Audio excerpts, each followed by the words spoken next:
Thank you all for coming. I'm going to read.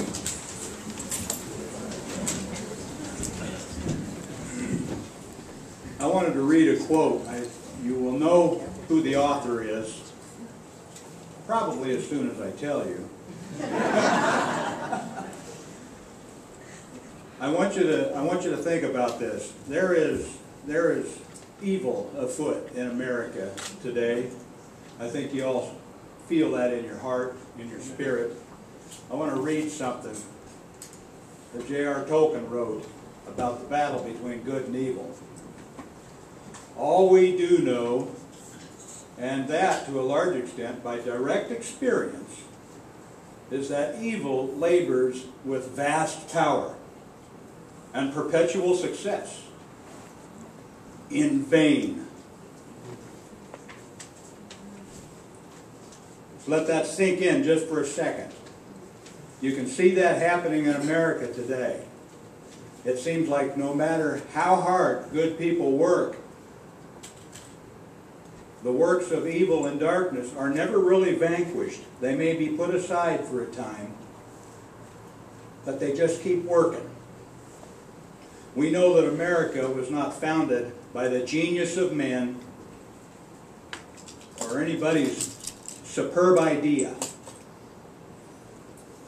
It was founded, and it has been successful to the point of being almost incomprehensible to the rest of the world because we honored God and His moral character and our common moral law. I ask for you to see through the smoke and the words and the deceit that you are invariably going to find in races for high political office in America today. And that's where I'll start a prayer of invocation. Father, we thank you for the land you have given us to live in. We thank you, Father, for our traditional common moral law, which has always been the informed basis of our civil law. Father, I pray for every soul here, Lord, that every eye and ear would see and hear virtue where it is present, and deceit where it is present as well. Father, I ask that for all of these candidates, Lord, as whichever ones win their race, Lord, if they are not sincere in their oath, Lord, that you would bring them down by their own counsels. Remove their support and replace them with men and women of honor and virtue.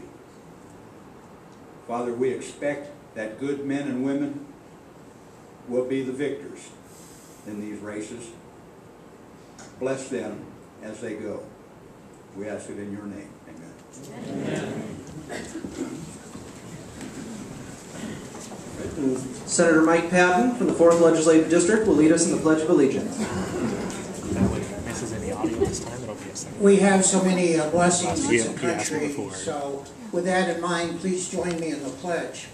I pledge allegiance to the flag of the United States of America and to the republic for which it stands, one nation under God, indivisible, with liberty and justice for all.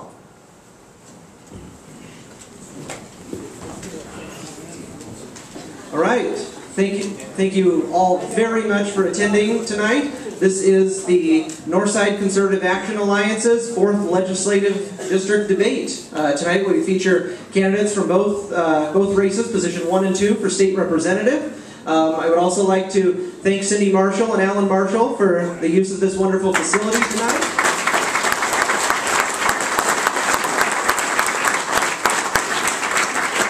And would also like to thank John Charleston for volunteering to do the audio and visual for this evening.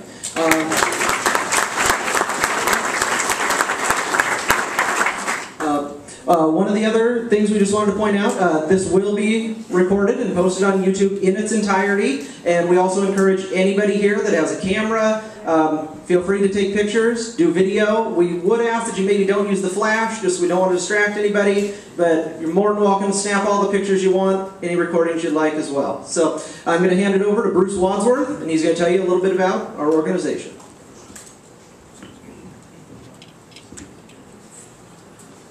I think it's important that we give you just a little information about who we are. So I'm going to read the document that we put together about 3 years ago to form and guide our group. It also appears up there if you care to read along.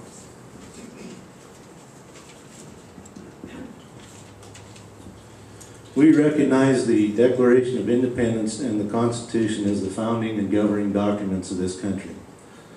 The Constitution describes a limited form of government, with those powers not explicitly given to the government to be reserved to the states or to the people.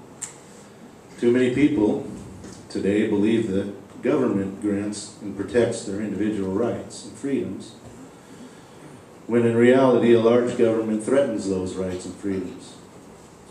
The Declaration of Independence tells us our rights are unalienable and endowed by our Creator. We cannot rely on government to secure our rights. We must individually, proactively secure our rights from an overreaching government. The Northside Conservative Action Alliance is established for this purpose. The Alliance is dedicated to the education and promotion of the principles and ideals contained in the Declaration of Independence and the Constitution of the United States. We seek to identify, promote, and support candidates and initiatives that align with these principles. We believe that focusing on principles in lieu of personalities helps bring like-minded people together to work for common goals. We believe governments work best where it is closest to the people, and that we can affect the government most where it is closest to us. Therefore, we focus on local and state issues and candidates and campaigns. We hold these core principles: promoting individual freedoms over larger, more intrusive government, requiring financial responsibility, accountability, and transparency in our government and its officials, defending the right of we the people. Among these are life, liberty, personal property, free markets, and capitalism, supporting more choices at the local levels in lieu of central government mandates, reducing taxes, fees, regulations, and all other government impositions on individuals and businesses.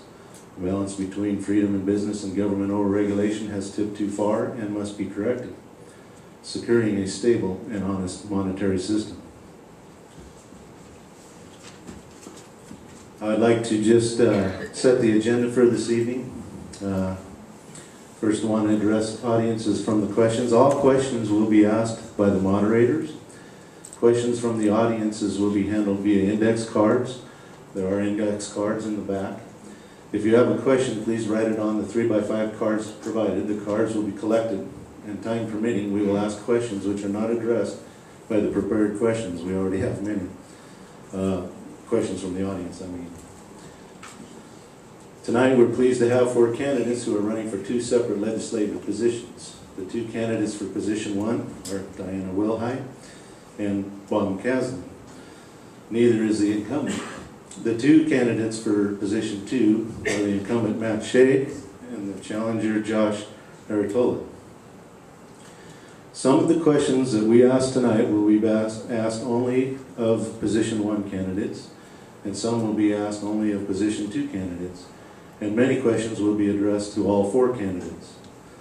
The questions were drafted by the Northside Conservative Action Alliance. No candidate has had any input to the questions. The questions have been kept confidential, except for a minute ago. Well, I guess not really true, because no candidate has seen or heard or otherwise been apprised of the questions. The format for this evening is a combination of forum and debate. Some of the questions are forum format, in that they will be asked of the candidates without time allowed for rebuttal. Other questions are debate format, in that time for rebuttal is planned. We have prepared slides to aid in the presentation of the questions.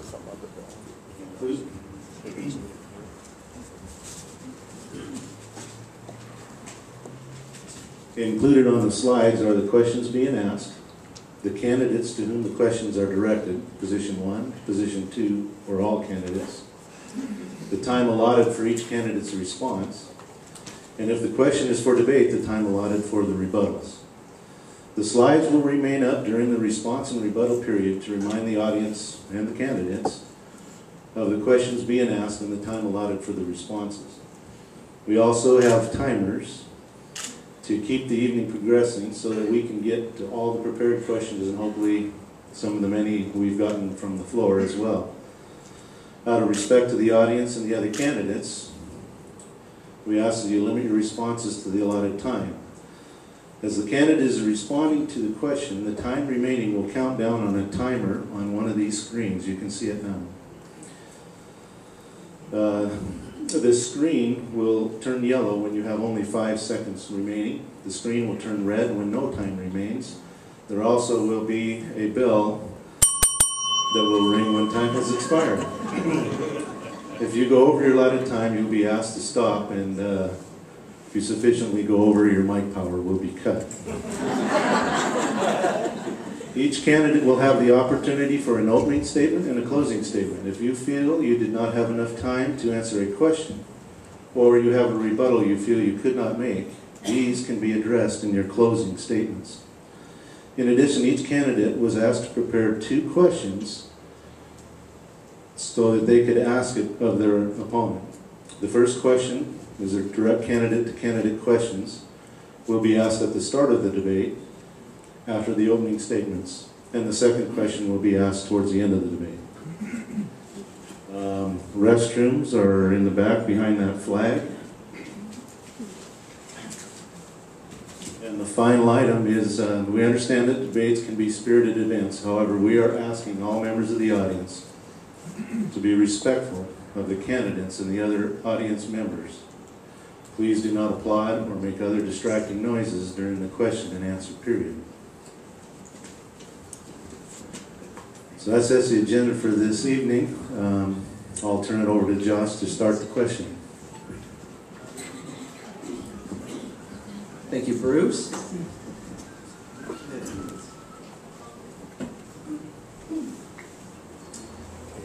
All right, for the opening statements for tonight, we would like you to address in your opening statement what in your background do you feel has prepared you for the office of state representative, and what has compelled you to seek this office.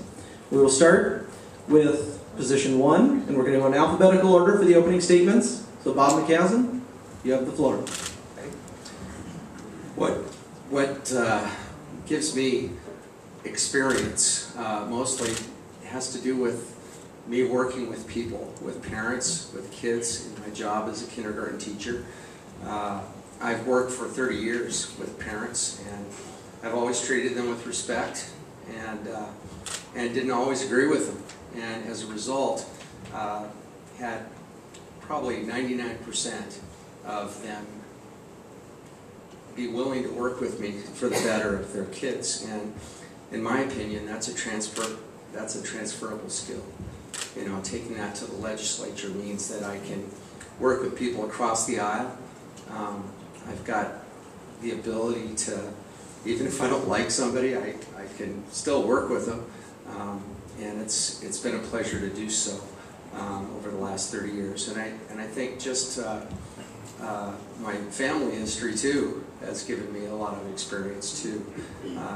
Just the fact that my dad was a state senator for 30 years did rub off on me, and I am proud to be his son. So that's it for me. Diana, same question.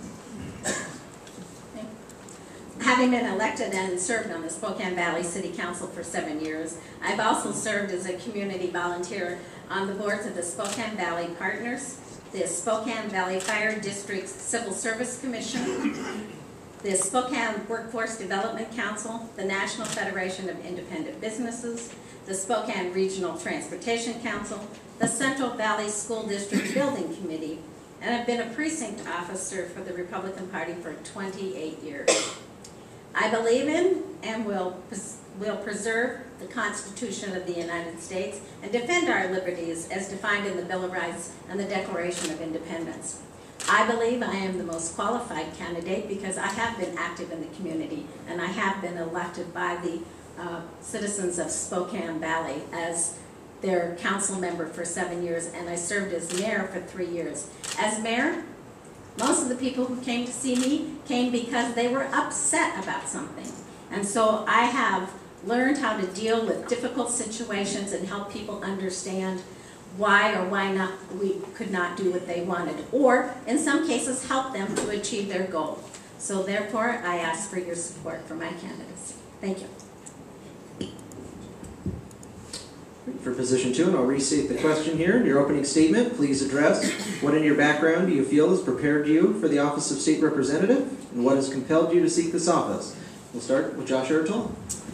Thank you everybody for coming tonight. I really appreciate it. It'll probably be a little warm this evening, but my name is Josh Artola. I'm running for state representative, obviously, against Matt Shea. And I come from a very broken family here locally. Grew up here in Spokane, where I came from a family that struggled with drug and alcohol abuse, and eventually my sister and I were homeless. But shortly after that, just a year after that, we were very blessed to be taken in by a family from our church. And I was able to go to school and commission out of school into the United States Air Force, where I was a munitions maintenance officer and fighter aircraft maintenance officer. Shortly after that, I was recruited out of the Air Force by the Target Corporation, the world's second largest retailer, and I was the youngest store manager ever hired in company history for Target, and I was a turnaround guy. My job was to take stores that couldn't make money and turn them around so they could make money. Shortly after that, I started my own business, and we do safety implementations in the energy sector. So we work for oil and gas companies, helping them implement business processes centered around safety and profitability. You know, one of the things I tell a lot of people is it's really important that we start looking at ourselves as voters and who we're sending to the Capitol. And we desperately need to start sending people that understand business. There's a big difference between academically understanding business and actually running a business. So we'll have a lot to talk about that time, but I look forward to this debate. Thank you for coming. Representative Shea, same question. Well, thank you everybody for being here tonight. As I always start off, everything, our hope is not in man, our hope is in Jesus Christ. And I think that that is one of the base qualifiers for anybody in elected office. I would tell you that my family has been in Eastern Washington for over 4 generations. We homesteaded down near Dayton on the Scottish side, and on the Irish side ran lumber up to the J. Neal's Lumber Company in Libby, Montana. And they could not survive in the climate we have in Washington State today. And when I came back after serving 10 years in the United States military and 2 combat tours overseas, one in Bosnia and one in Iraq, I had seen how much my country had changed. And it compelled me to run for legislative office, to stand up and stand on that line and defend small business owners, to defend the people, and defend constitutional rights. I'm married. My lovely wife Victoria is here tonight. My mom and dad are here as well. And I'm the nephew of one of the largest industrial manufacturers in Spokane Valley, my uncle, Wayne Barnes and Carla Barnes. They're here tonight as well. I own 2 businesses. And I have struggled to understand how Olympia can continue its regulatory tyranny over the businesses we have in Washington State. And so that's what prompted me to do the Freedom Agenda, which is now the most successful slate of conservative bills in 20 years in Washington, 50 Democrat co-sponsors, 25 national news stories, and one of the reasons why I think that qualifies me for re-election. Thank you.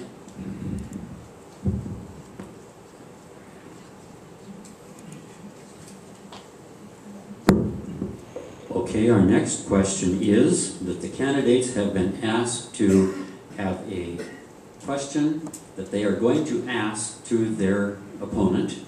And since Matt Shea was the first, or the last one to speak before, he gets to ask the question first.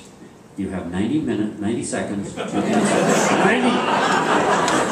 Is everybody relaxed? 90 minutes is a long time. Josh, my question to you is why you ran against a Republican and spent $100,000, wasted $100,000 that could have been spent on the west side of the state getting us a majority in the House of Representatives, especially since at least in 2 of those swing districts, we probably could win with that $100,000. Is the time resetting or is... Yes. Okay, how long do I have?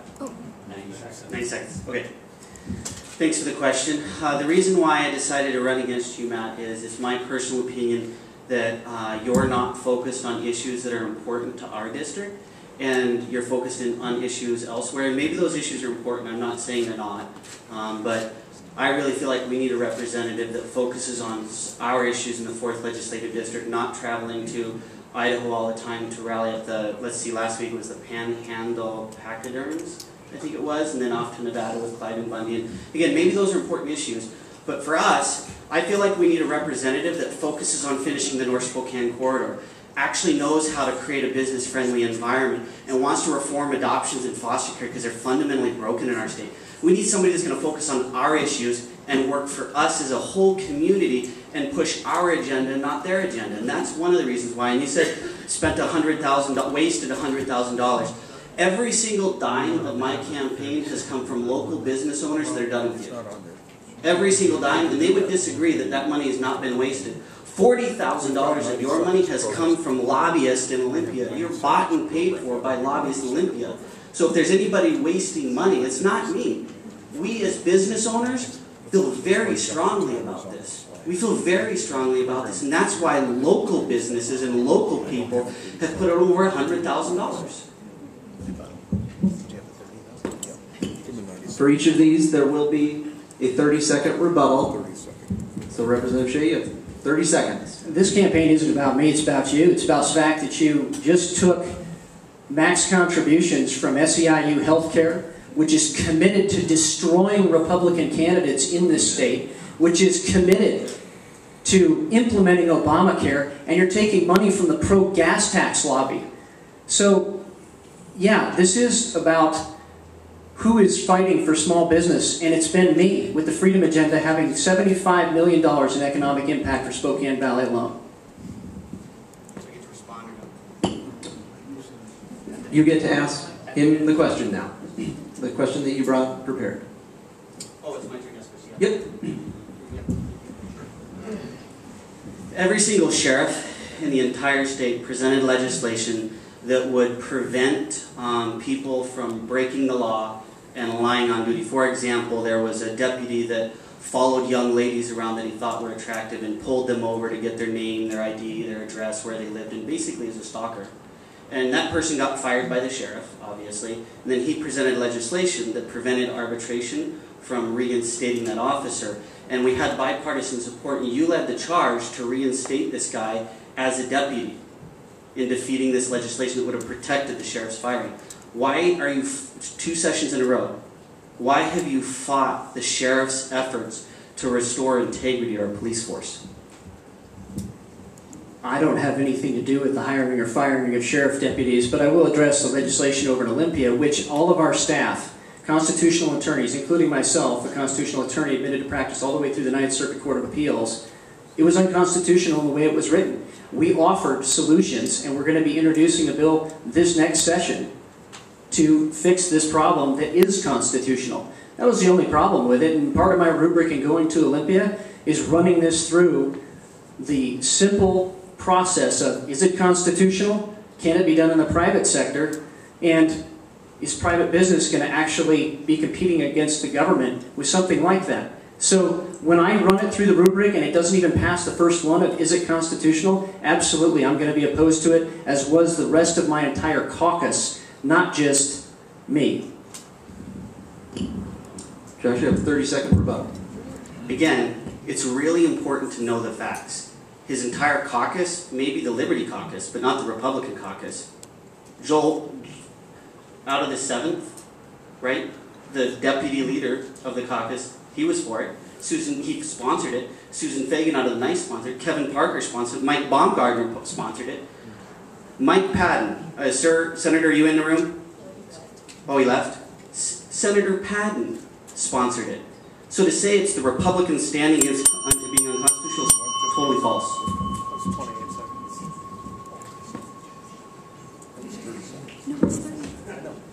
Okay, now we go to Diana asking Mr. McCaslin? So, The vote, is it on? No. Green light's on. Green light on, Mute off. mute off. Too many buttons. Too many buttons. Red light, green light. Test. Thank you. The Washington State Voters Guide asked all of us to submit information for publication for the voters. And they asked you to put elected experience. And so under that, Mr. McCaslin, you put serving on the Planning Commission, which is an appointed position. Why did you put that under elected experience?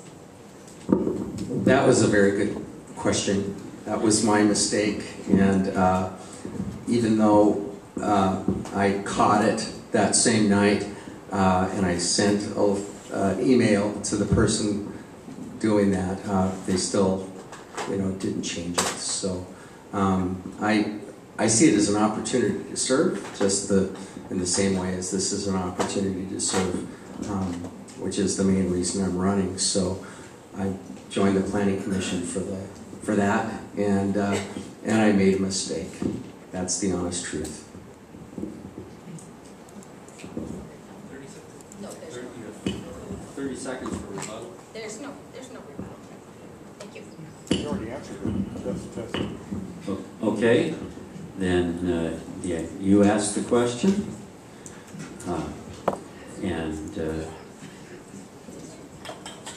It's my turn. and 90 seconds to answer. Okay.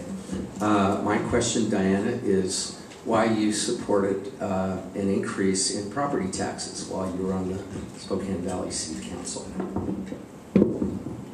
I don't recall that I supported an increase. As a city council, we get a 1% increase in property tax. That's something that happens automatically. So we did not take any increases in the property tax over what was the allowable amount. The city of Spokane Valley has two main duties. One is police protection and one is street preservation. And as the present city council knows, there are a lot of demands to be able to provide those services that the citizens want.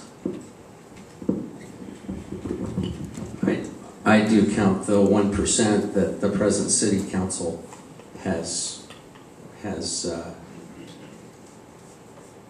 turned down as an opportunity to lower taxes rather than raise them. So, just do you think you should raise taxes just because it's legal? Well, I don't raise taxes just because it's legal, but we still need to provide services. Police protection and streets are very expensive, so we need to maintain those, and that's what the citizens ask us to do.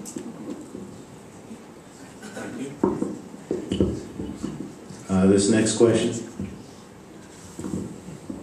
question is for position 2 candidates. Well, we respect and appreciate your military service, and could you please tell us about your military service? You can see on the screen there, we're interested in which branch, rank, what years did you serve, how many years total were you deployed, awards, any medals, and what was the character of your discharge. You have 90 seconds, and Josh, would you please go first? No, 60. What did I say? 60. 60 seconds. Thank you. So my military service, I was commissioned in the active duty Air Force in Seattle and went up to North Pole, Alaska, where I was started off as a 21M, which is a munitions maintenance officer, then transitioned to a fighter aircraft maintenance officer, where we maintained the A-10 aircraft. The first unit I led was about 170 troops with about $500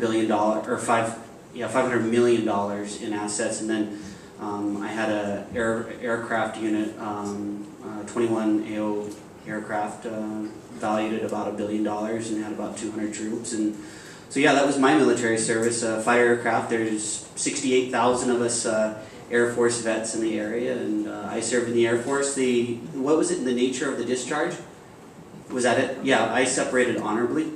So, is that the line? Is that it? Well, I graduated from Gonzaga University, ROTC, as a distinguished military graduate, and I was commissioned in the Armored Cavalry and went to Fort Carson, Colorado, where I served for 4.5 years, including about 8 months over in Bosnia-Herzegovina in 2000, where we encountered quite a few mass graves and some pretty ugly things over there. After that, I got into the Washington National Guard as an infantry company commander and served for a long time there, actually 3 years, one of which was over in Iraq and serving in combat 2004 and 2005. I was awarded the Bronze Star Medal, Meritorious Service Medal, among many other things. And you don't just have to take my word for it. One of my former soldiers is here today, Justin Maddox, who served with me over there. And as far as the honorable discharge, I was honorably discharged actually twice from the active Army and from the National Guard. That's it.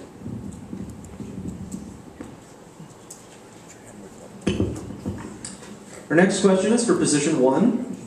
On this we will start with Bob McCaslin. And could you please tell us, what are your top policy priorities if you are elected? I have 3.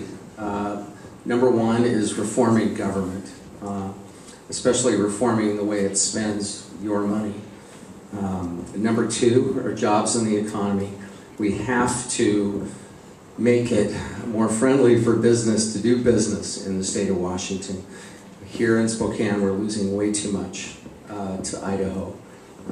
I have several friends who have left, to start businesses in Post Falls and Coeur d'Alene.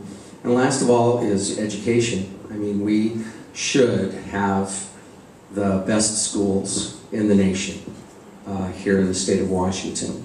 And I think there are some better ways to fund it than through a raise in taxes. So we can find it if we do the reforms in government. And that's it.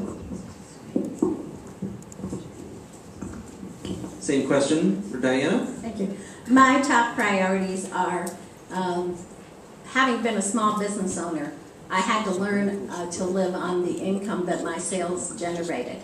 And so I'm very cognizant of the fact that you have to learn to live within the means that you have. And the state of Washington does not know how to do that, and I want to help reform them. They need to learn, they have to live within the amount of revenue that they have been generated. And that may mean that we might have to cut some programs or do some reforms, but I think that's what's very important. Then secondly, as a business owner, regulations. I can't tell you how many times I've heard from my fellow business persons about the impacts of L&I and unemployment on their business. So we need to go after those 2 agencies and try to get some reforms. I was on a committee that tried to lead the way to change the law with regard to labor and industry to allow private industry to provide unemployment insurance.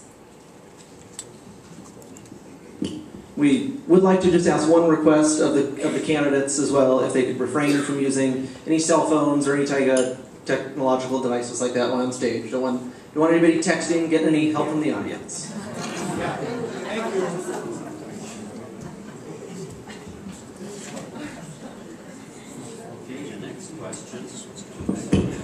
The next question is for Matt, and the question is a 60-second question, and it is, what specific steps should the legislature take to improve the economic outlook in our state? Well, first of all, we need to pass the entire freedom agenda. We did that, we'd be great. Just passing part of it, we had $75 million in economic impact positive to Spokane County with dock manufacturers and those folks that make motorcycle conversion kits for our disabled veterans and many, many other things.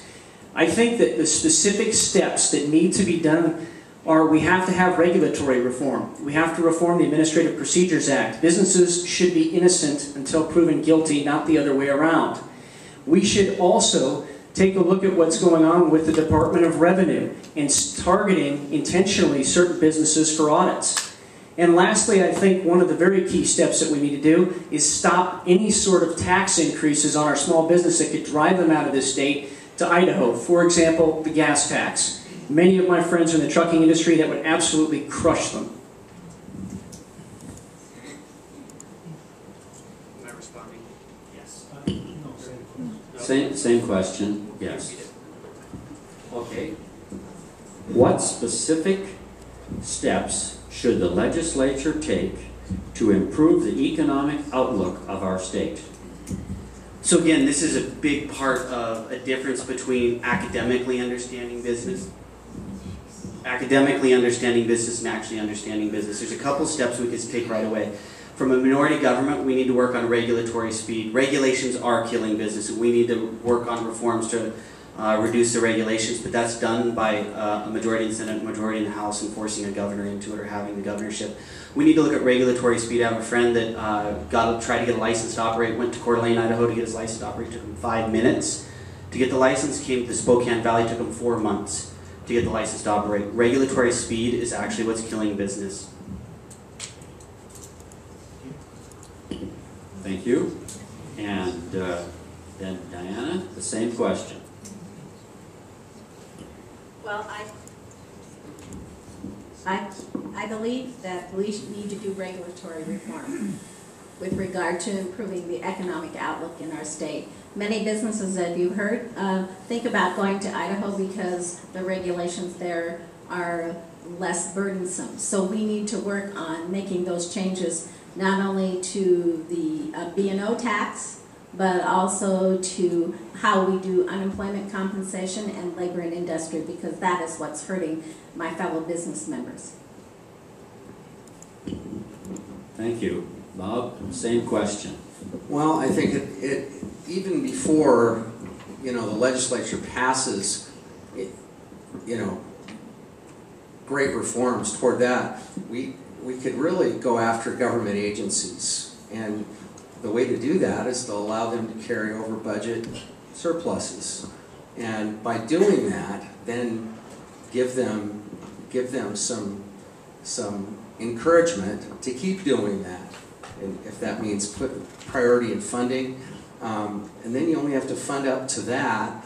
And I mean, the culture right now is spend it or lose it. We've got to get rid of that, because no matter how much revenue we have coming in, for continuing to do the spend it or lose it thing, we've got big problems. And so, deregulating businesses, absolutely.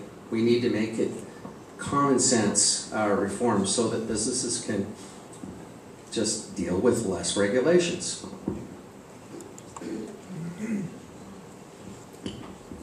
Okay, the next question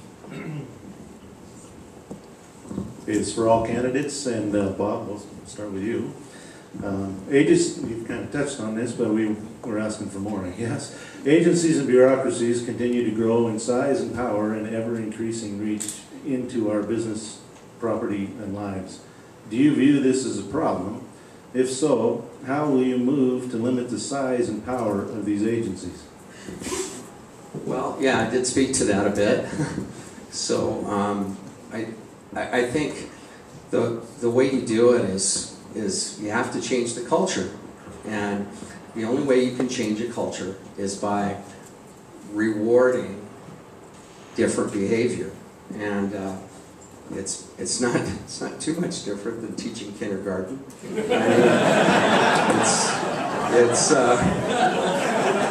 When a kid makes a great choice, you give him lots of praise and you give him privileges. And I would think the same thing works, for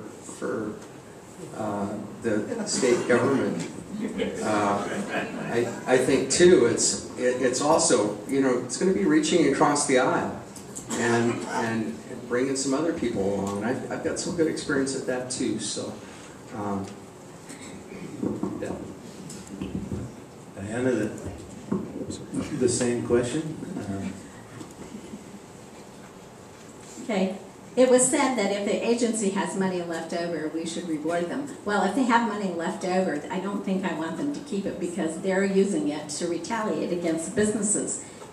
So in order to cut their growth and their power, we need to look at the regulations that monitor them and what their duties are. The labor and industry has a opinion that they're supposed to go in and fine people. We need to change that to they need to educate the businesses on what they need to do to make sure their workers are safe, rather than just going in and slapping them with a fine the very first time. So we need to change how they look at what they do with businesses. So it is a problem, and we do need to work on it. We want to limit the size of these agencies. We do not want to give them more money so they can be more and more intrusive in the lives of our businesses.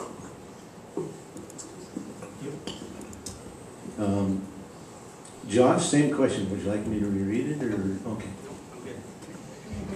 So again, as a business owner, we really need to focus on regulatory speed. It's absolutely killing us. This question is about more bureaucratic and deregulation. And I would like to see a couple agencies wholesale disappear. The Department of Ecology should be gone. It's a duplicate service of the EPA, and it is extremely aggressive against farmers. My family comes from farming, and it's not a good organization. They don't need to do anything good for us. L&I obviously needs to go, but again, those things come from majorities. But again, in the compare and contrast in who to vote for with the people on our stage, only one of us on this stage has actually grown bureaucracy. And here in 1636, Matt Shea passed a ATV bill that he champions as a $75 million boon for business when nothing's been done. No roads have been opened for ATVs, and you look here, and the list of fees, not taxes, fees are ridiculous. There's an $18 fee, a $12 fee, another $18 fee, a $30 fee, another $18 fee, and the list goes on of all the fees that you pass on ATV bills. And I'm out of time. There's a lot more regulations that you pass. You expand bureaucracy. Well, that's a lie. So let's set the record straight. There's only 2 fees. They were actually with automobiles, and since they were going to be driving on roads, ATVs had to fall into the same thing, and that was actually at the request of the State Patrol, so I guess you can take that up with them. But what I would say as far as agencies and bureaucracies are concerned, House Bill 1162, Key Freedom Agenda Bill, the Regulatory Fairness Act, House Bill 1163, Regulatory Fairness and Accountability Act. When you talk about regulatory speed, that's not what's killing business, it's all the rules. We need to actually put a check on the rulemaking power of these agencies so that they have to come to the legislature if it has an economic impact of over $1,000, and that's what the Freedom Agenda does. The other part of this is we need to continue to open up new agricultural industries and new roads like we did with the ATV bill, which were opened in Pend Oreille County and Stevens County and other counties in the north. And we need to continue to check agencies like the Department of Ecology. I would love to see it go away. But one of the things we did is get their head sacked this last year with the help of the Freedom Foundation. Can I respond? You said I lied. Can I respond to that? You each addressed each other in it, so.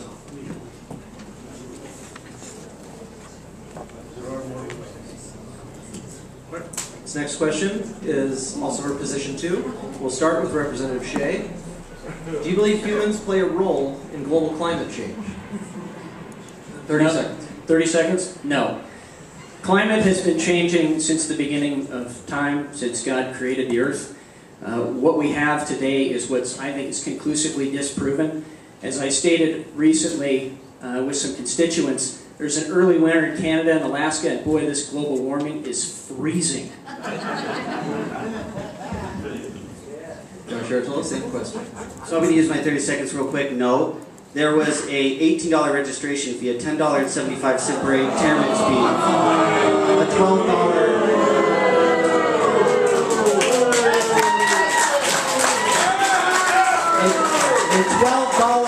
road legal fee, an $18 license fee, a $12 deposit fee. And any type of rebuttals that are not addressed, you can save those for your closing Appreciate it. statement. I took my 30 seconds. There's only one of us that has actually raised taxes on this stage. Yeah.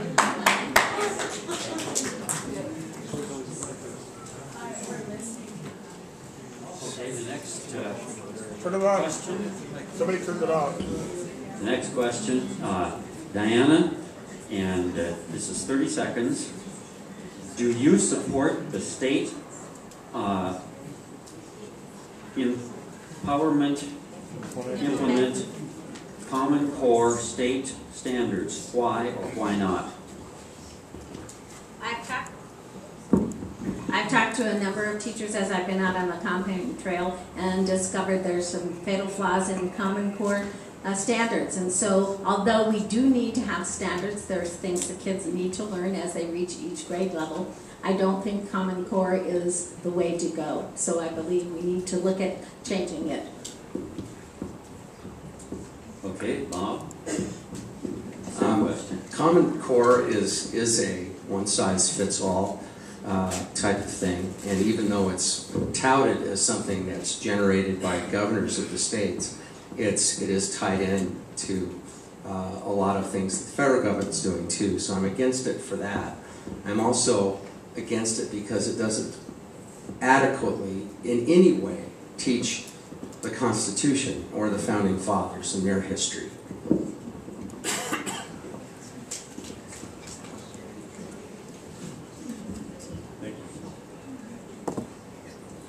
Okay, this next question is for all candidates, and before I ask it,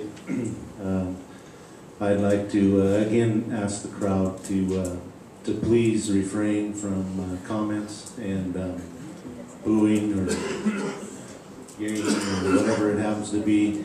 And if you choose as a candidate to answer the question and take your remaining time to use as a rebuttal, that is allowed. So let's just try to keep it civil, please, so we can get through the questions. Thank you. Can candidates cheer for themselves?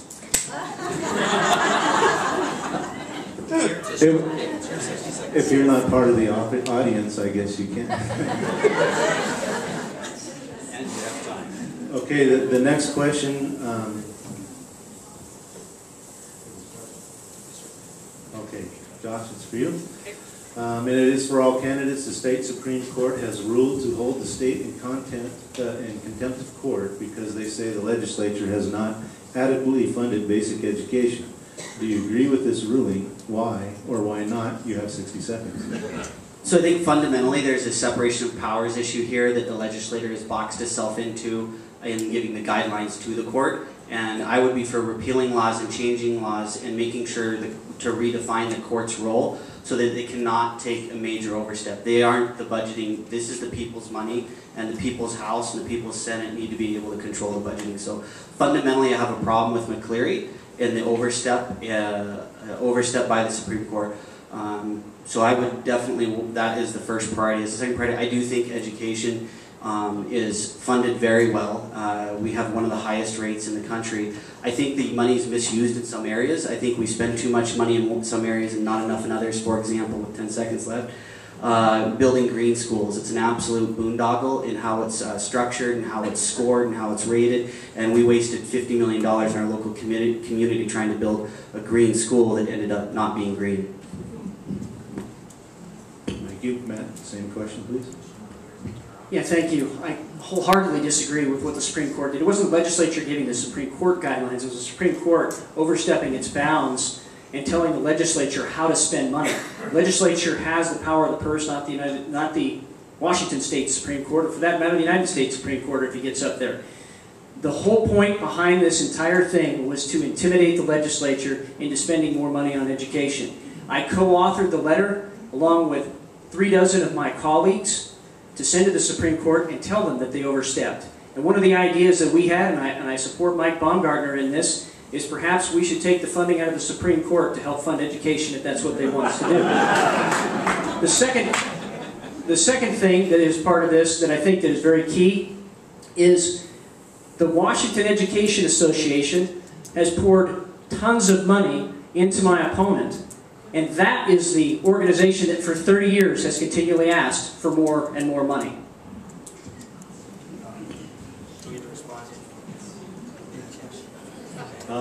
Bob, the same question, please. Would you like it restated, or? No, I'm pretty familiar with it. The fact that the Supreme Court did rule that it was the price tag. As much as I would like to see good funding for public schools, as has been mentioned before, there is waste, and just in some of the figures that the Supreme Court is using are not even totally accurate about how we fund education today and how much actually goes there. So it's an awful way for the Supreme Court not to follow the Constitution, and they're the ones that are supposed to be implementing it. The Supreme Court has overstepped its bounds. It is the legislature that decides how much the funding should be, not the Supreme Court.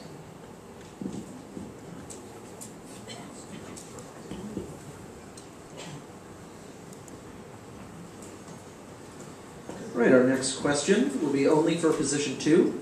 And, we'll start with Representative Shea. The northeastern counties of our state have been experiencing problems with the introduction of non-native wolves. With the northern boundary of the 4th District being less than a day's travel for a pack of wolves, what should the state do to address this issue?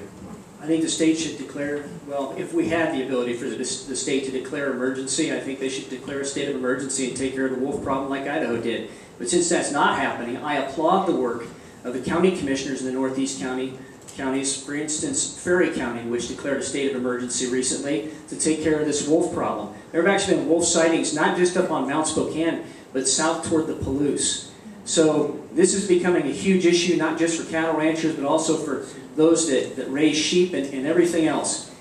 We have the power at the local level to stop what the federal government did by introducing wolves. These aren't even native to the United States. They're from Canada. We have the power at the local level to stop this, and I support and will continue to support any county commissioner, any local official that is going to do that. Josh, same question. Yeah, wolves are a major problem. 2 weeks ago, we had one on my property. I live on near the northern boundary of the 4th, and we had a wolf in our front yard when we came out in the morning to let our dog out to do its thing in the morning. And it's a big problem, and I would support any type of legislation that reduced the wolf population as quickly and fast and as permanent as possible. They're absolutely not indigenous to this area, and we need to get rid of them.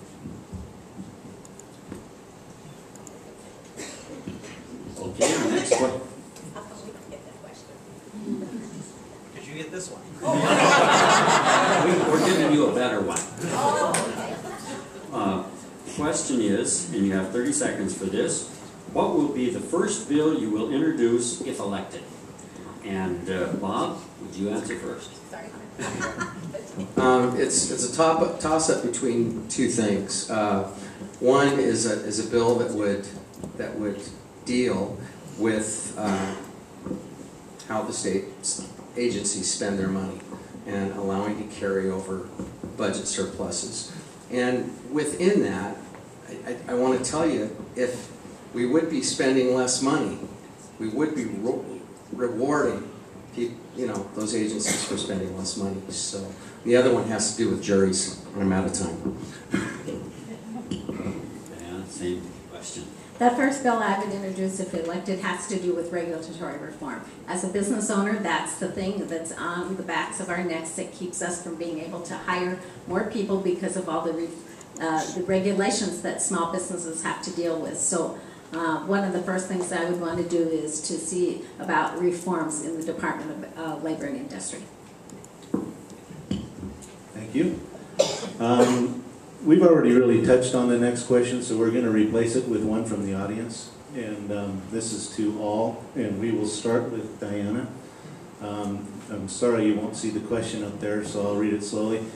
Will you respect and represent moderate Republicans and 4th District Democrats if elected? Why or why not? Would you repeat Yes, the I question? will. Yeah. Will you respect and represent moderate Republicans and 4th District Democrats if elected? Why or why not? Well, the office that I'm running for is called a representative. And that's what a representative does. It represents all the people of the 4th. And what I would say to those people, as you come to me with issues that you have to convince me of why this would be good for all the citizens of the 4th Legislative District. I represent all of you, and we want to have legislation that's fair and equitable for everyone. And so anyone who comes to my office with an idea or a suggestion for new legislation would have to prove to me why this would benefit the citizens of the 4th Legislative District. Bob, the same question, I'll repeat it. Will you respect and represent moderate Republicans and 4th District Democrats if elected? Why or why not? Well, I can tell you, let's go to one of the extremes. When I get to doorbell a house, that the first thing they say, well, you don't want to talk to me, I'm a Democrat. I get a big smile on my face because the first thing I tell them is, I said, well, are you a citizen of the 4th District? They said, yes. And I said, well, it's my job to represent you. Now, I'm sure we're going to have some differences in opinion, but I'll listen to you. And I think, you know, one of the most important things a representative can do is be available and be a person who can be reached and is willing to get back to that person. If it's, you know, a phone call, if they're there in your office, if you don't have a pressing appointment already, do it right then, but if you can't, then set up an appointment because, as Diana said, we're representatives and their job is to represent the people of the 4th District. Okay, Matt, same question I'm going to ask, read it to you again. Will you respect and represent moderate Republicans and 4th District Democrats if re-elected, I guess? Why or why not? Absolutely, and in fact, I meet with virtually everybody that comes down to Olympia that Facebook messages me or emails me or calls me on the telephone. And in particular, last year I was very proud to go speak before a group that I was invited by a lesbian anarchist. I mean, my goodness gracious.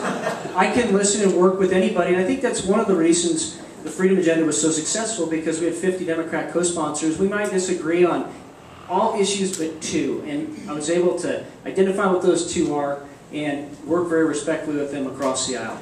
I will say, while I will respect them, I won't represent socialism. I won't represent the implementation of Obamacare, which is championed by SEIU Healthcare. I won't represent Common Core standards, which some people in WEA champion. I won't represent that, and I won't represent the pro-gas tax lobby. So while I respect them and respect their opinions, I won't represent socialist views. Thank you. Josh, same question. Please let me read it. Will you respect and represent moderate Republicans and 4th District Democrats if elected? Why or why not? One of the things I have to say is representatives only have the right to represent, they don't have to have the right to rule. You brought up the WA a couple times, and the reason why I'm endorsed by, and they gave one check to me, was because when they took a group of Central Valley Republican teachers to the Capitol, Mike Fadden met with them, Leonard Christian met with him, and every other Republican in the area met with him, and you refused to meet with them. They sat outside your office for 30 minutes, and you refused to even shake their hand on your way out. That's not representation. Honestly, you want to know what the concessions WA wanted out of me? To be responsive, pick up the phone, and respectful. Don't demonize them. That's it. My wife's a nurse. She's a cardiothoracic ICU nurse, and she works at Kootenai Medical in the ICUs. That's why we have the endorsement of the nurses. We have the endorsement of nurses because my wife's a nurse and I understand the issues, and we're on the same page. We're not on the same page with Obamacare. I'm not for Obamacare on any level.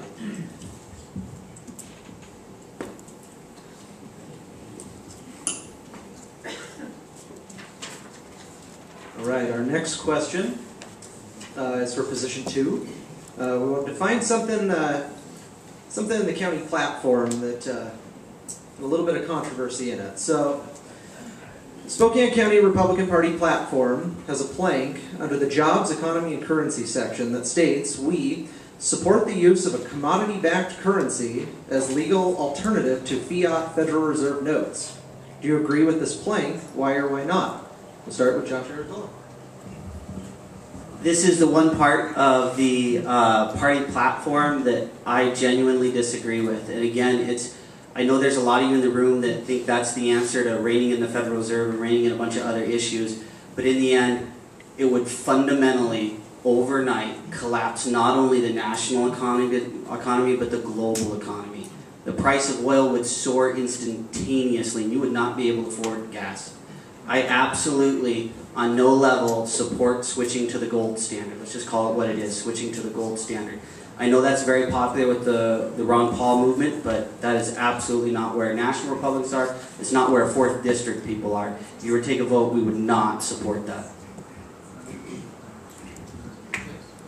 First, I'd like to recognize the efforts of Judy Crowder and the Sound Money Committee. I absolutely 100% agree with this for a couple of reasons. First of all, a commodity-based currency and commodity-backed currency is not gold standard. It is gold, silver, and inventory. In other words, products that are created by our businesses. It would actually dramatically help businesses by changing our just-in-time logistics system and actually allowing businesses to keep more inventory on hand and then get some money for backing the currency with it. And it's really strange because Russia and China are doing this and they're going away from the United States dollar, and the only way to combat that is to actually back ours with our production base here in the United States of America.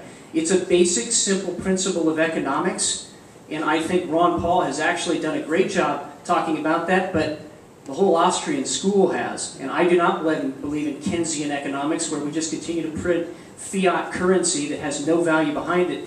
The only thing that happens then is economic collapse.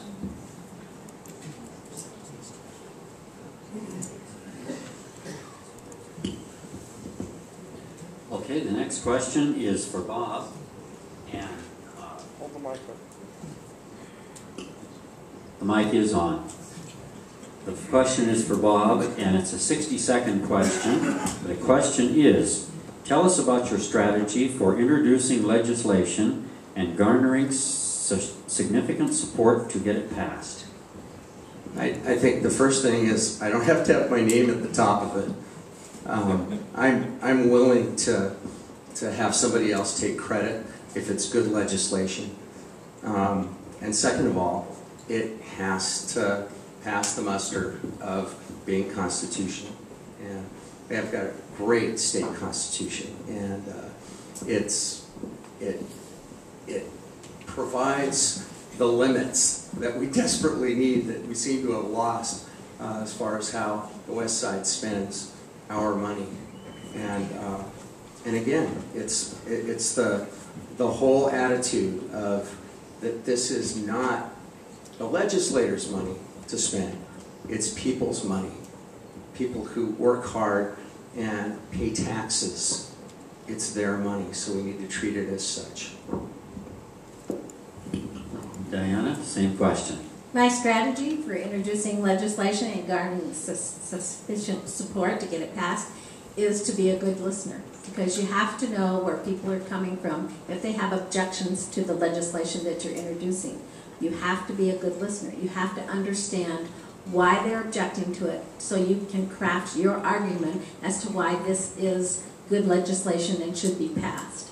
So you need to be good listeners. You need to know who your opposition is. You need to get to know them and find out where they're coming from if you're going to be able to pass legislation. Thank you. Matt, same question. I think this entails three things. The first thing is you need to build a base of support for any legislation you have, and it has to be a base of support that's going to be active. One of the things we did with the Freedom Agenda is we actually built a network of over 100,000 activists in Washington State alone. So when we have a bill come up, and we want actually people not even talking about getting a hearing, but just having people sign on to it, we can actually put that action item out for people to do, and they actually do it. It's one of the reasons the Freedom Agenda is the most successful slate of conservative bills in over 2 decades. With 65 bills, we had 42 hearings, 32 passed out of the House or Senate, and 12 signed into law by our liberal governor. The second thing is we've got to listen to Democrats. I actually agree with Diana. We've got to find where that common ground is, and that's why we had 50 Democrat co-sponsors on our bills. The third thing, we need to find media that actually will listen to conservative principles and not spew things that are false and get them on our side. Thank you. Josh, same question. I think it starts with building relationships. You know, as I've started to go into this political arena, I've started to work with lots of different Republicans that are already elected, Democrats that are already elected, and just introduce myself, grab coffee, and tell them my story. And that's the extent of kind of starting those relationships. But I think, again, when it comes back to representing our community, we have to be credible in our community. And we're slamming the doors on teachers because they're teachers. We're not building bridges, and we're not representing our community. And I think that's really important. Any strategy to pass legislation needs to be about representing our people with respect and dignity. And that hasn't been the case. And we really need people that will reach across the aisle and be responsive and respectful. And that's what I'll do as a state legislator. Thank you, Josh. This is for position 2 candidates. Once again, and you get to start, Josh. This is one that has a 30-second response and a 30-second rebuttal. You have both received money from large organizations and groups that lobby in Olympia. You have accepted money, have you accepted money from any group that you disagree with on their primary issues? 30 seconds. Absolutely. You know, you look at the WEA. What was their request of me? Be responsive and respectful. That's all we ask of you. When we come to the office, don't demonize us. Don't call us names. Don't make fun of our issues. Just listen. That's all they wanted. That's it. That's all they've ever wanted for a Republican representative out of the 4th, because we're a very conservative district. And so when you look at that question, taking money from organizations, only one of us was supported by the police union that stopped the Sheriff's Integrity First legislation. Speaking of demonizing, you demonized me as an extremist, and yet I got the endorsement of law enforcement, so thank you for recognizing that. The second issue that I think is part of this is, yes, we don't agree on every issue. Of course we don't agree on every issue. But I actually work with everybody that's there in Olympia, and that's why we have the most successful slate of conservative bills. That's the facts. Those are the actions. And so, yes, I have accepted money from people that I disagree with, but most of the people do agree with me, and that's why they support me.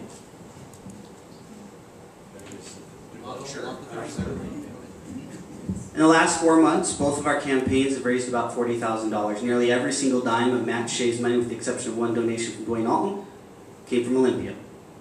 Every single dime of my money came from the 4th District. There's a big difference if you go through the PDC between who's supporting who. And when you look at this, again, who's supporting you and why? Bought and paid for Olympia lobbyists.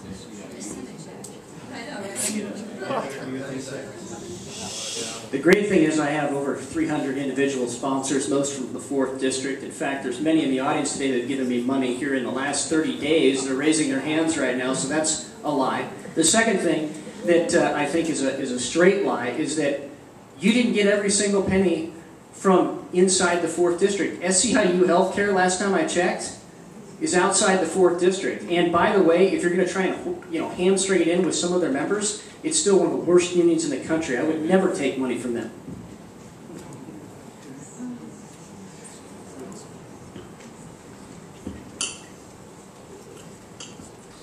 All right, our next question is for position 1. We'll be starting with Diana.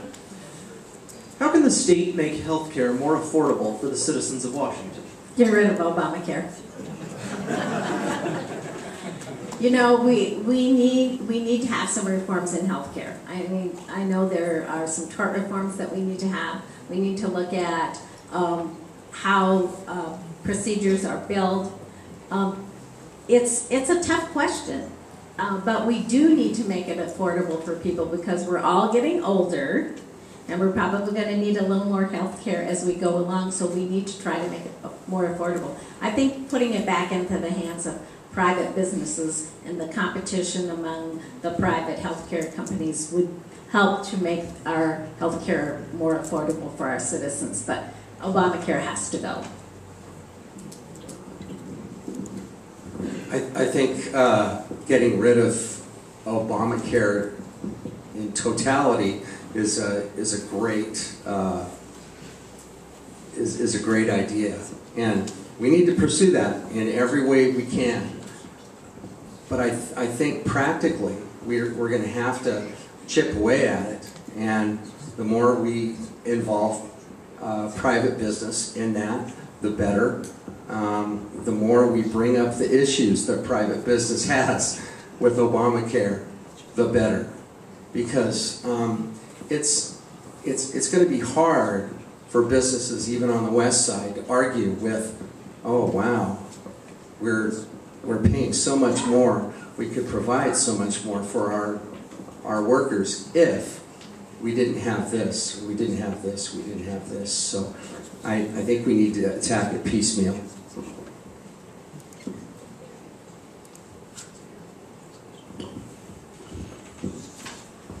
We are going to make you work now. We're running out of time, so we're going to jump to some Oh, whatever, you got the clicker. Oh, I'm sorry, we got the clicker. Never mind. Click away, you're in charge. Okay.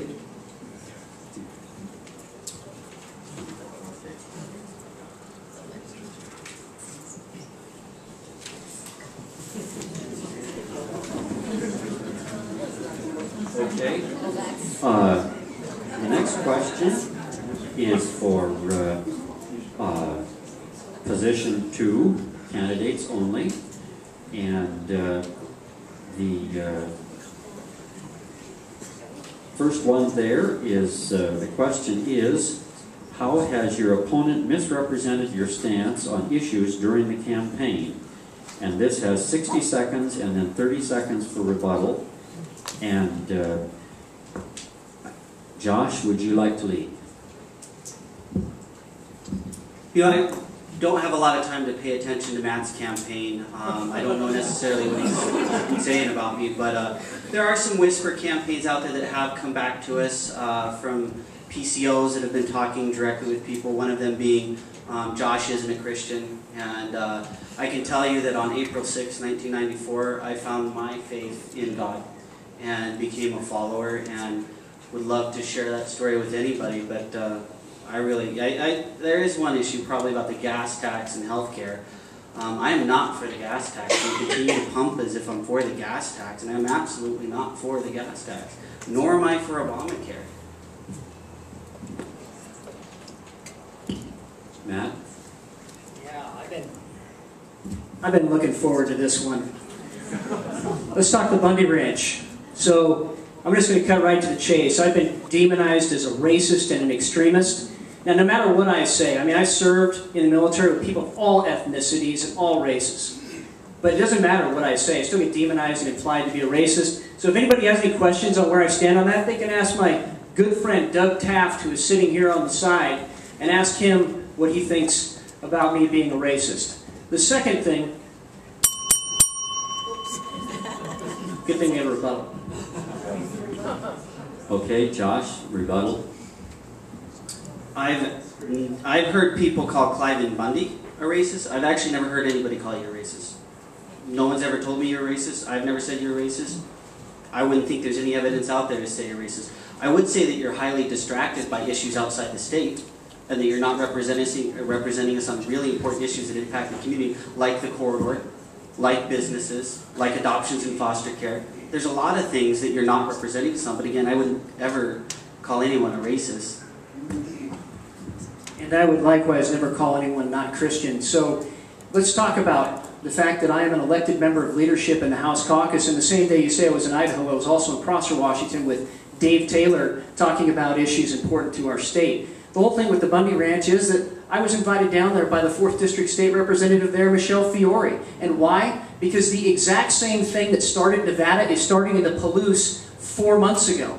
And I knew that that was happening, and there is no way I'm apologizing for that at all, because that is what true representation is. That's what leadership really is.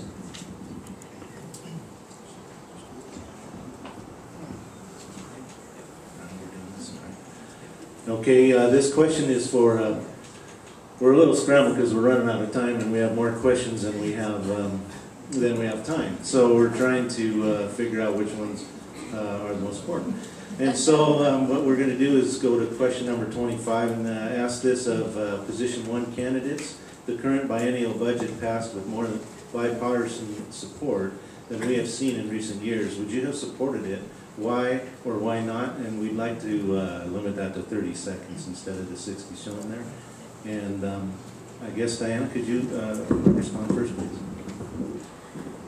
Well, since I haven't recently read what the biennium budget was, I can't say whether I would have supported it or not.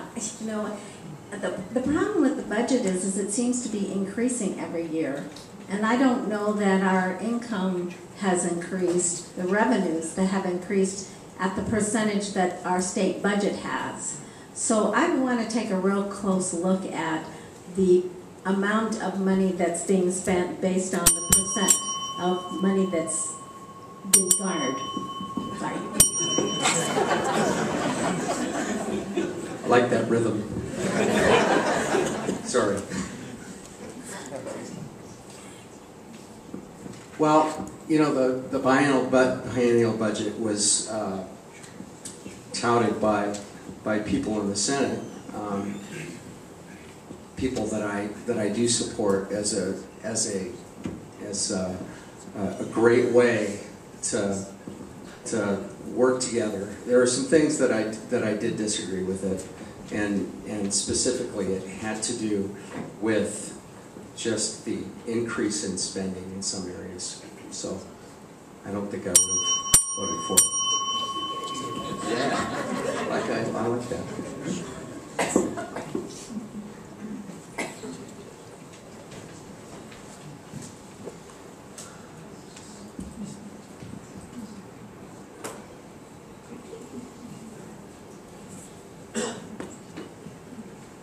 Do you want to do a question? All right, as Bruce locates the exact slide, I will just start reading them. Here we are. This is going to be for all candidates. We'll start with position 1. So Bob, if you want to lead us off on this one. Do you support right-to-work legislation in Washington State? Why or why not? I do support it, and the reason why is because a lot of the work the government does is the opposite of that, and we don't get to choose as a state legislature how much we're going to be spending if we're going to build so much of a road, and that alone is bad. And the city of Spokane Valley in the last few years, give a lot of credit to those guys who have put things up for bid. We need to allow that. Right to work legislation. Do I support it? Absolutely. As a small business owner, I think people have the ability to choose where they work and how they are representative. I can tell you that I was on the city council in Spokane Valley, and we did have a small union. And in 2009, when I was up for re-election, they came to us and said, you have treated us fairly, and so we're thinking about disbanding our union. So when you treat your employees fairly, then I don't think we need to have to worry about it. And I think we're starting with Josh on this one. I think you started the last one. So, do you support right-to-work legislation in Washington State? Why or why not? Yes, I do. My story comes from a personal story. When I was 16 years old and I got my first official job, it was at Rosars. I was bagging groceries, and I worked there for about 6 months and didn't join the union in time and got fired for it. So that's why.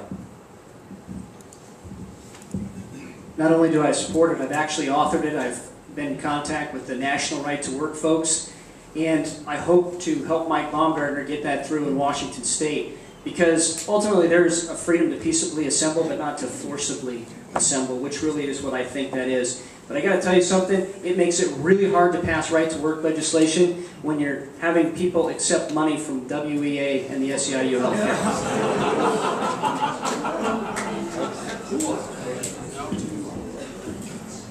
Okay, the next one is number 34 here. There was, let's see, let's start with Diana. Okay. There has been a push in Olympia to pass a transportation package, an additional tax on gasoline of at least 10 cents per gallon. Do you support any of the current proposals?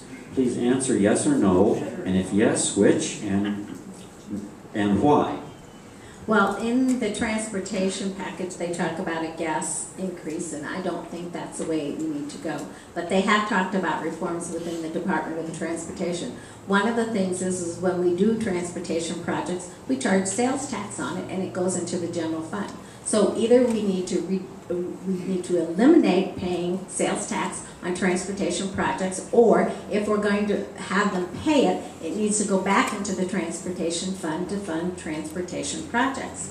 I'm sure there's other proposals that are in there, but there are some reforms that need to be made in the Department of Transportation that would then allow us for more money. One of the things is when they allocate money, Spokane tends to be like number 3 on the list, and then when there's overruns on the other projects, they eat up all the money. So I think when we do those transportation projects and allocate money to Spokane projects or Eastern Washington, that it be set in stone that we get the money. Give it to us first and let us keep it instead of using it for other projects. Okay, on this question, the final sentence is, please answer yes or no, and if yes, which one and why? Do you support any of the current proposals? I'm not cognizant of all the proposals out there, but I would not support... Do you support an increase in the gas tax No. of at least 10 cents? No. Okay? Thank you. Oh, thank you.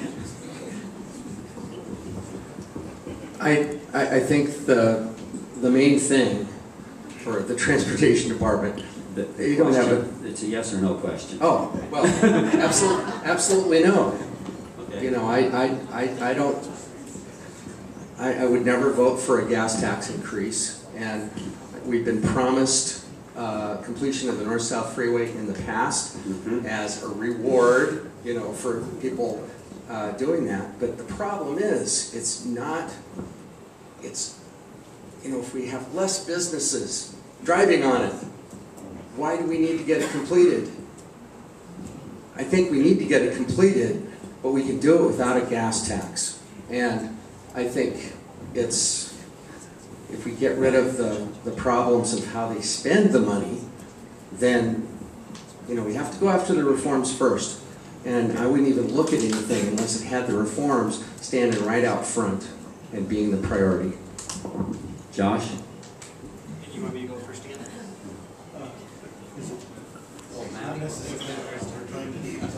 Okay, I'm sorry. Yeah, no problem. The answer is no, and not only would I not support any gas tax increase, I've signed a taxpayer protection pledge that I won't vote for any tax increase, and for 6 years I have upheld that promise. What I would say about the North-South Freeway is I actually helped co-author the plan to fund it without a gas tax increase, sat at the table with Ed Orcutt, the ranking Republican on the committee, talking about that issue. We can't have any excuse to raise the gas taxes. And I know my opponent is supported by the pro-gas tax lobby. Many of his supporters are adamant that that gets passed. I can't countenance that when we've got a bridge that doesn't float right, that they literally had to pull out and glue together. We got a off-ramp built in the wrong place, and a ferry leaning to one side, and a multi-million-dollar machine stuck under downtown Seattle against a well casing they already knew was there. In fact, they put it there. So I can't countenance any sort of a gas tax increase, but I can countenance reforms, and I've authored the plans to do that. Josh? So no, I would not support a gas tax. I think the important thing, again, is there's a big difference between, for example, an employee that wants to show up on time to work and an employee that shows up on time to work. You look at the representatives from around here without a gas tax, the representatives in Walla Walla continue to build US 12. They continue to show up and build a freeway in the middle of nowhere. In this 13-15 biennium budget, Walla Walla got $360,000 for US 12, a freeway in the middle of nowhere. What did we get for the North Spokane corridor? $60,000. We need a representative that's relevant and that's present and that is willing to work to pass these reforms. If we get a couple $1 billion reformed, don't get $100 billion reformed, whatever it is we need to get those reforms through so we can start paying for our projects. We have to be relevant, we have to be present, and we can't keep sending the same people to Olympia that haven't performed and haven't gotten anything out.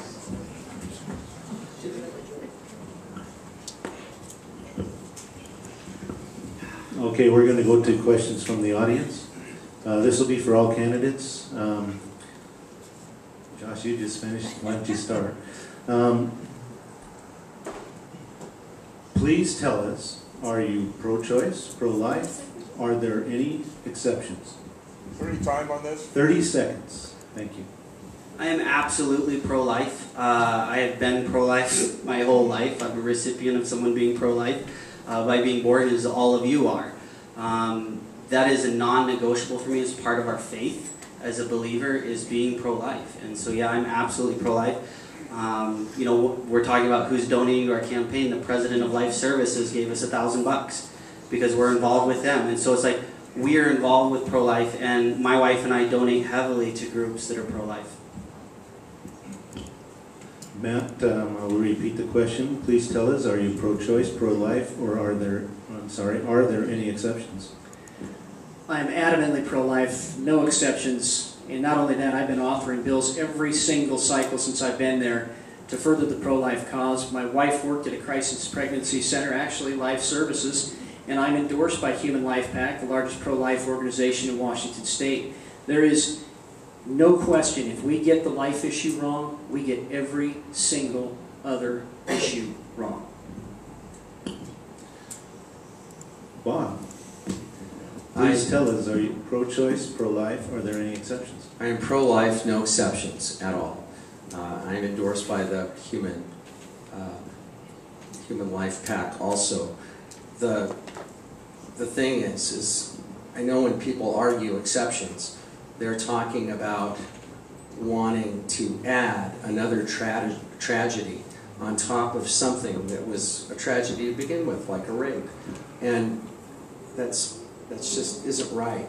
We've got to protect life. And I agree with Matt. If we get that wrong, we get everything else wrong.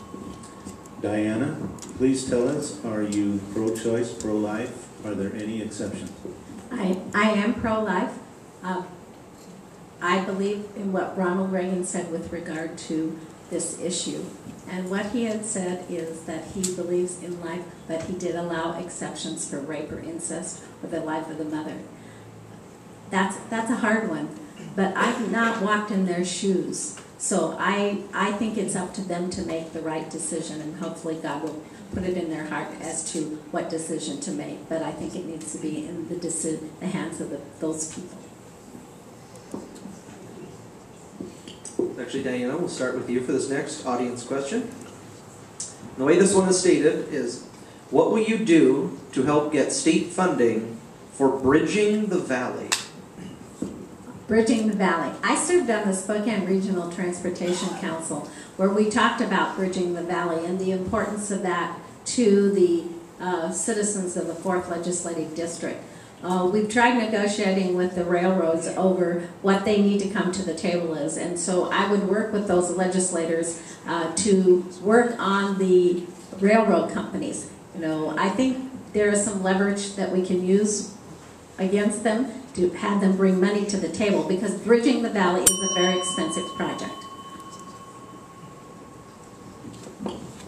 Bob, again the question, what will you do to help get state funding for Bridging the Valley? Well, first of all, we have to identify the cost to taxpayers, and the thing is we have to balance that with the financial benefits too. Those dollar amounts have to be closely looked at, and I would not be in favor of raising taxes in order to do that. That's the bottom line for me. Right.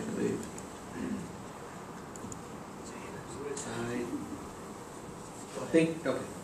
We'll start with Matt. Sure. Yep. What will you do to help get state funding for Bridging the Valley? The same way I got funding along with Senator Patton to fund the Sullivan River Bridge, the most important project in Spokane Valley in at least 20 years. And my opponent keeps saying I don't show up for transportation meetings. The meeting he's referring to, for the record, let's set the record straight, was by a private organization to raise taxes. So yeah, I didn't attend that, and I'm proud of that fact. But I did notice that you weren't actually at the opening of the Sullivan River Bridge, and perhaps that's because it was funded without raising taxes. Josh, again, the question is, what will you do to help get state funding for bridging the valley? Again, it comes back to being relevant, and appreciate the shot, but you look at the Sullivan Bridge, for example. The Spokane Valley had to pull out $2.3 million of non-transportation dollars to spend it on transportation to be part of the $15.3 million project. They had to spend that money because for 10 years they've been working to get our tax dollars back that we already pay, in the gas tax that we already pay. We've been trying to get that money back. It hasn't come back. They hired a lobbyist because they don't have a representative that can represent them in Olympia. Okay. All right, and then we will go to our final candidate question. So we will start with position 2, and Josh, you have the first question to Representative Shea. And it'll be 90-second answer. Mine should be pretty short. We've been pursuing you for debates and having a free and fair and open forum, and in the email traffic with Josh here in the Northside Conservative Alliance, you controlled the venue, you controlled the moderators, you controlled every aspect of this. And when I was using my phone, there's groups of people that we invited texting me saying, hey, we're locked out, we can't come in. We tried to get a bigger venue. My question is, would you debate me one-on-one without other candidates on the stage in a free, open forum where as many people as want to come can come? We are debating one-on-one right next to each other. And I make it a policy every election to only debate once Democrats and progressives. And I will say that the way that you have acted, very candidly, has been dishonorable in this entire campaign, and to besmirch the Northside Conservative Alliance, which actually controlled this debate. And Josh Kearns has all the emails to show that. Nobody on my side controlled this debate. So we are debating one-on-one. And I'm glad that you recognize that you're attending all of these Democrat and progressive forums, because what I'm actually doing is attending the Sullivan River Bridge opening, where we got the funding, we got the solution, and we made it happen. And I'm attending things like the Senate committee hearing the other day on electronic home monitoring reform, which is a big deal for this community. I didn't see you there either. So while you're at those forums, I'm doing my job. Josh, you have a 30-second rebuttal. Again, what are the facts? Spokane Valley had to hire a lobbyist because they couldn't have awesome or effective representation in the Capitol. They hired a lobbyist. They had to spend $2.3 million of their own money, this non-transportation dollars, to put it into transportation, because for 10 years, they've gotten nowhere with their representation. And as Matt Shea's in office, our share per capita of the gas tax that we already pay continues to fall. They hired a lobbyist. All right, and so we now have Matt. You have your question for Josh Artola. And no rebuttal, correct? Okay. Okay. He'll answer, and then you have a rebuttal. Look at all of these things that are happening out there right now with 4th District, everything that's going on. I think I'm just going to ask a simple question. Do you even know who all the high school mascots are in here in the district? Although that's a cute question, I think it's funny that the representative that's supposed to represent us in Olympia, again, that's the question that you have for me? You know, I know you've pointed out several times that my family's not from here. I'm proud. My grandpa immigrated on the Ile de France through Ellis Island when he was 15 years old by himself. Came with a frying pan and a sheep herder staff because he was Basque, and the Basque are known for sheep herding. No, I'm not 4th, 5th, 6th, whatever it is, Generation Valley. I'm quite proud that my grandpa lived the American dream and came here and built businesses and keep trying to point me out as an outsider. The only thing leaving the state faster than businesses is you to the Pachyderm, Idaho Panhandle people. It's unacceptable. 30-second rebuttal. The correct answer is the University Titans, the West Valley Eagles, the Central Valley Bears, the East Valley Knights, the Riverside Rams. The fact you don't even know an answer to the question like that means you don't even know the district. How can you represent the district if you don't even know it? That's the point of the question. It's not a cute question, it's a serious question. You can't represent Spokane Valley if you don't know Spokane Valley. Now move to position 1. And Diana, you have the first question for Bob. Oh, sorry. Wait. I apologize. No, it is Bob. I have it backwards. Thank you. Okay. Thank you. Diana, I would like to ask you what you think of the record of the City of Spokane Valley and why most of your membership was voted out. When I left the city council in 2009, we had over $56 million in reserve for the council. We were very, very conservative. We did not spend every penny of revenue that we collected.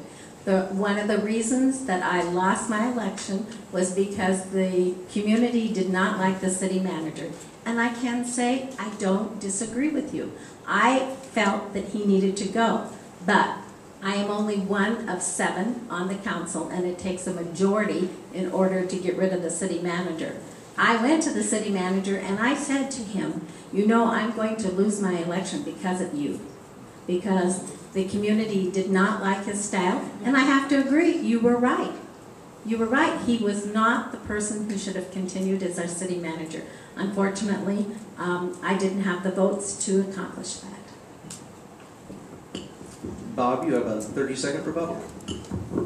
And I would say that if you had remained in office and committed the money to SARP and City Center, then we would have been more in debt than we had in the surplus from before.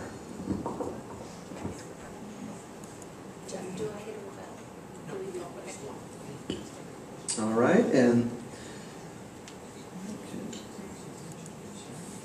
we will now move to closing statements. Diana, you get yours. I'm sorry. Yes. As a successful business owner for over 30 years, I've dealt with yearly budgets and I've signed paychecks. As a Spokane Valley City Council member for 7 years, we were tasked with approving and administering a yearly budget of over $33 million. What's the largest budget you have ever been active in crafting? It'll be the next budget in the legislature. It will. And honestly, my parents ran a small real estate business, and I'm proud to say that I found out how important customer service is. I still run into people, oh, your mom sold us our house. That was our first house, and now we're on the third one that we bought from her. And my dad was always loved to say that my mom was the one that was the better realtor and would have made the best legislator. So. Diana, 30 seconds. Thanks. We women do a better job, that's for sure. Sexist! I don't care. You know what? I also learned something because I was his dad's first campaign manager, so I spent lots of hours in the car with his dad learning all about how to run it and become a legislator, and I've greatly appreciated all that I learned from him. All right, we will now move on to closing statements, and we'll start with position 1, and Diana, you go first with closing statements. Thank you. I just dropped my notes, so that's okay. First, I want to thank the Northside Conservative Action Alliance for having this, so thanks. For having this forum tonight, and all of you for coming out. Some of you I know might have been a Seahawks fans, so I'm sorry that you had to. Don't tell us the score. I have no idea who won, so I'm not going to tell. I won't. I promise. But I want very much to let you know how much I would like to represent you. I have the experience. I've worked with the legislators all these past 20 years because I've been active in the community. And when I was on the city council, I went and I worked with Tim Ormsby, who's a prominent Democrat who was in charge of the capital budget, in order to get money for the Green Acres Park. So I know how to deal with the other side of the aisle, and it's important that you know who your opposition is if you're going to get anything done in Olympia. And I think I can do that job. I think women tend to be more collaborative, and they're willing to not let their egos get in the way of making sure we get good legislation. So I ask for your support. Thank you. Bob, 60 seconds, closing statement. And I will mention up front, and not in a mean way at all, but my dad had Diana as his campaigning manager once, and that was the first time. So, and I worked with Diana to help Mike Patton get elected, but I think that, you know, the main thing is we need to really get a hold of state spending, and passing the initiative for a 2/3 majority to be able to raise taxes is one of the best ideas I've ever seen. I'm going to support it. I have supported that over the years, of being able to do that. We need to make it hard to raise taxes, and we need to make it hard for the state to spend our money. Thank you. And for position 2, Representative Shady, the first closing statements. Thank you. I appreciate everybody that came here tonight. Thank you very much for doing that and for listening. Principled leadership is not the ability to compromise, it's the ability not to. It's the ability to articulate your positions in such a way to bring people over to your point of view, to build coalitions around issues of principle, and that's exactly what I have done in Olympia with the Freedom Agenda. It's one of the reasons why it's the most successful slate of conservative bills in over 20 years. It's also one of the reasons that I was elected to leadership for the Republican caucus. That's what effective leadership actually looks like. Let's talk transportation very briefly. In 2010, for every tax dollar generated in Spokane County, we only got 74 cents back. Since I've been there, we've got it up a dime to 84 cents. And we're going to continue to do that with solutions. Last but not least, leadership doesn't just mean passing legislation. It also means getting other Republicans elected so we can have a majority in the House of Representatives in Washington State and make it happen. Josh, 60 seconds, closing statement. Heard a lot of things said here today. I'm running for state representative because we need somebody that's going to focus on our issues, stay in our district, and work for us and not be distracted by possibly important, maybe not important issues in other states. We desperately need someone that's going to push transportation forward. We desperately need someone that's going to push business forward. And that's what I'm willing to do for you. My commitment to you is that I will represent everyone. I will represent Republicans, Democrats, and Independents alike. And then additionally, I can promise all of the cities that if I get elected, you can fire your lobbyists, and I will represent you in the Capitol effectively.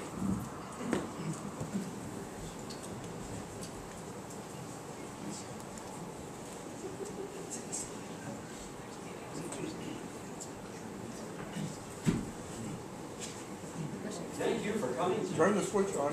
Thank you. We thank you for coming tonight, and hope that this has been educational and interesting, and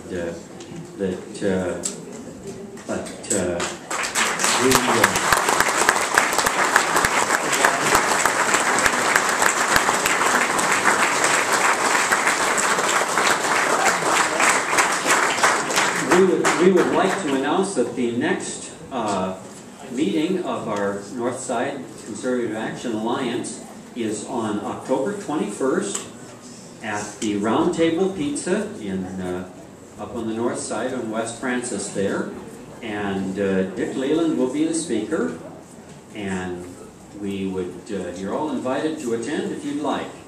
And for closing, we have asked Ed Pace if he would close in prayer for us.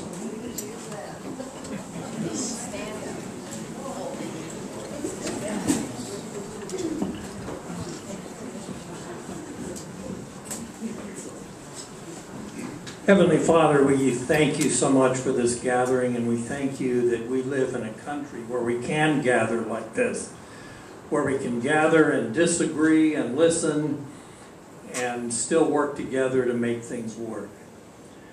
Lord, I thank you for all the hard work put out by all 4 of these candidates. I ask a special blessing on these 4 candidates and all the candidates in all the races, regardless of what side they're on or what party they are. Lord, I ask that you would fill all of us here, all of us fellow citizens here tonight. Fill us with your Holy Spirit, fill us with energy, and send us out here to be out of here tonight, to be the government of the people, by the people, and for the people. In Jesus' name, amen. Amen. Good to see you, Gordon.